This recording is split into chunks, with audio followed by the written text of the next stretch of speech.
And Christine, once again, the office of the embattled LA County District Attorney George Gascón forced to defend its sentencing guidelines that some charge should have left the El Monte gunman behind bars instead of behind that deadly shooting. Here's why.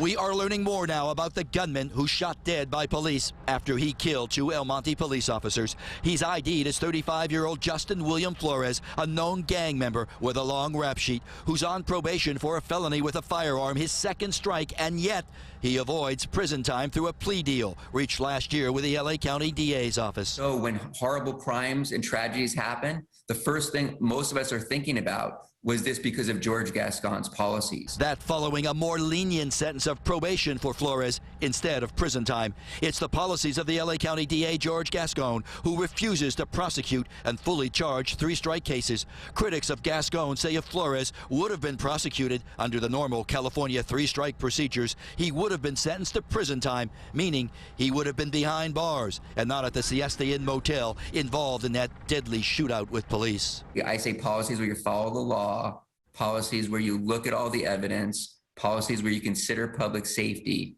This individual should have been in custody at least for 32 months.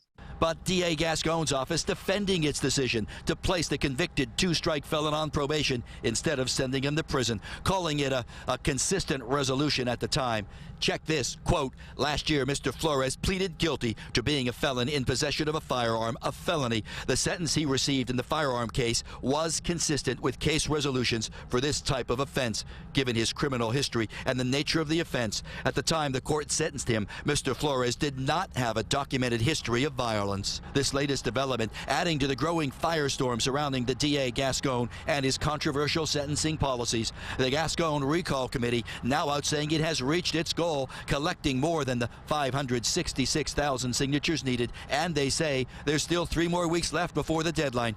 Once all the signatures are certified, it would let the voters decide if Gascón should be recalled, and as some charge, restore public confidence in the DA's office. Enough is enough. We want public safety here in Los Angeles. Doesn't mean we can't have reforms, but we can't do that and also sacrifice public safety.